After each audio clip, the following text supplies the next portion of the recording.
Hi மக்களே, welcome to my channel. கிளம்பிட்டேன் சென்னைக்கு. அதுக்கான அவுட்ஃபிட் ஆக்சுவலாக ஜீன்ஸ் தான் போடலான்னு பார்த்தேன். நைட் டைமாக தானே இருக்கு.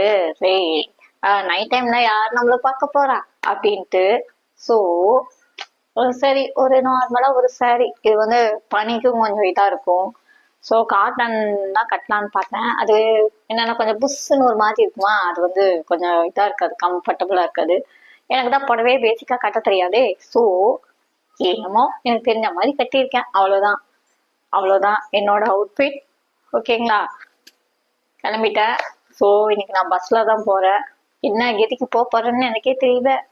ஸோ இதுவே ஒரு பேக் ஃபுல்லாக வெயிட்டா, வாட்டர் பாட்டிலும் நான் தூக்கிட்டு போகல, அங்கே போய் தான் வாங்கிக்கலாம் அப்படின்ட்டு ஒரு ஐடியா. ஸோ நான் பஞ்சாப்பூர் போயிட்டு நான் பஸ் ஏறி விட்டு முடிந்தால் சூழ்நிலையை பொறுத்து வீடியோ போடுகிறேன், இல்லை என்றால் இல்லை. ஓகேவா? ஓகே மக்களே, இந்த வீடியோ இதோட முடிச்சுக்கோ. மீண்டும் இன்னொரு கண்டென்ட் சந்திப்போம். அடுத்து until then bye from this is signing off. மறக்காம லைக் பண்ணுங்க, ஷேர் பண்ணுங்க, கமெண்ட் பண்ணுங்க. கூடவே பெல் ஐக்கான டக்குன்னு தட்டி விட்டுட்டு போங்க. மறக்காம இந்த ஃபாலோ பண்ணுங்க. ஓகே, பாய்.